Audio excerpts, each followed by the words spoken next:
following widespread reports of purported resignation of 356 soldiers from the Nigerian Army in July 2020, the House of Representatives on the 14th of July 2020 deliberated on the matter and mandated its House Committee on Army to carry out a thorough investigation.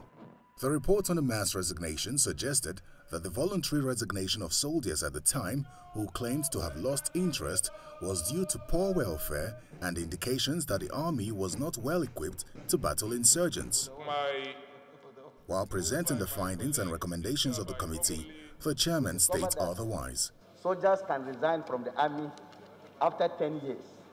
Once you serve after 10 years, you have the right to resign from the army.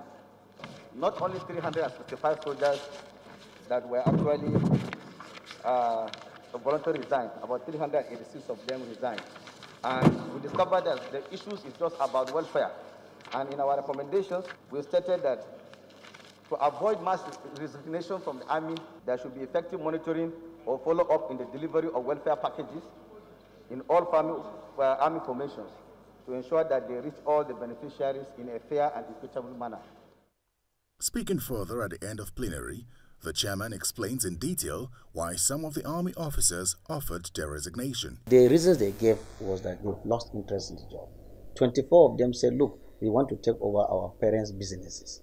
Well, 6 of them were because of on medical grounds, so they voluntarily resigned. So that was why we recommended that why is it that people are losing interest? Although we discovered that every year soldiers resign. The report of the committee also stated that in the last 5 years, the disengagement is far lower than the enlistment in the army, as 6,752 personnel were disengaged and 25,655 were enlisted, and that not all the soldiers who voluntarily resigned were actively involved in combat operations. Terry Ikumi, Channels Television News.